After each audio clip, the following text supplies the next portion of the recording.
মনু মিয়া যখন হসপিটালে ভর্তি ছিলেন তখন মনু মিয়ার ঘোড়া ষড়যন্ত্রকারীরা মেরে ফেলেছে।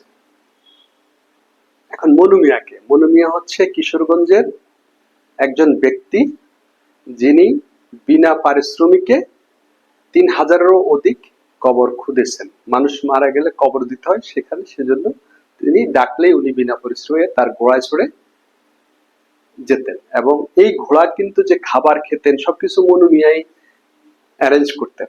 কবর খোঁজার সময় উনি কিন্তু কোনো পারিশ্রমিক নিতেন না। এই নিরেট পরোপকারী ব্যক্তির ঘোড়াও কিন্তু মেরে ফেলেছে ষড়যন্ত্রকারীরা। তার মানে তার প্রতিপক্ষ ছিল, নো ডাউট।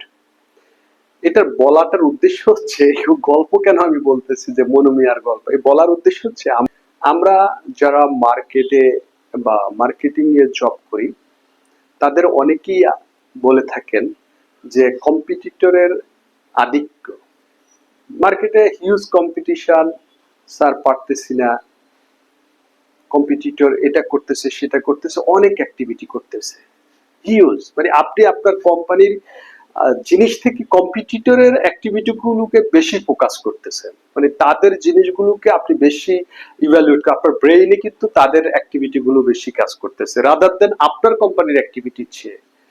এটা তার মানে হচ্ছে কি, আপনি কম্পিটিটর কি করতেছেন সেটা ফলো করতেছেন, বাট আপনার কোম্পানি যে সমস্ত মার্কেটিং টুলস আপনাকে দিয়েছে সেগুলো নিয়ে আপনি বদার করতেছেন না। দিস ইজ ওয়াই আপনি খালি ওই কম্পিটিটর কথাই চিন্তা করতেছেন, আর আপনার কম্পিটিটর মার্কেট থেকে সমস্ত সবকিছু নিয়ে যাচ্ছে, এই জন্য আপনি ফেল করতেছেন। তার মানে হচ্ছে এটা মাথায় রাখতে হবে যে মার্কেটে কম্পিটিটর থাকবে। এটা মার্কেট বলেন, ব্যক্তিগত জীবন বলেন, সামাজিক জীবন বলেন, রাজনৈতিক জীবন বলেন, আপনি যেখানেই যাবেন আপনার প্রতিপক্ষ বা কম্পিটিটর থাকবে। ওটা মাথায় রেখে আপনার জীবনকে প্ল্যানিং করতে হবে, জীবনকে চলতে হবে। সো যিনি এই জিনিসটা পারবেন না তিনি হচ্ছে এই জীবনে ব্যর্থ। তার মানে ওই ওই জায়গাটায় আপনি অযোগ্য। আপনি বেঁচে থাকা, আপনার ওই কোম্পানিতে চাকরি করা বা আপনার জব এরিয়াতে আপনি থাকা, এটা হচ্ছে আপনার ব্যর্থতা। তাহলে আমরা মনু মিয়ার গল্প থেকে এটাও শিখতে পারি যে মনু মিয়া একজন নিরেট পরোপকারী ব্যক্তি, যিনি বিনা পারিশ্রমিকে কবর খুঁড়তেন, তারপরও তার ঘোড়া কিন্তু তার প্রতিপক্ষ কিন্তু মেরে ফেলেছে।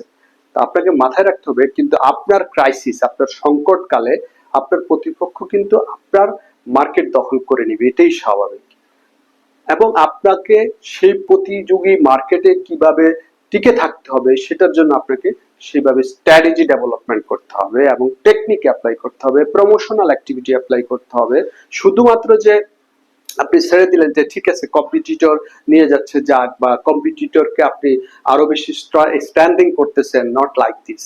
সো এটাকে মাথায় রেখে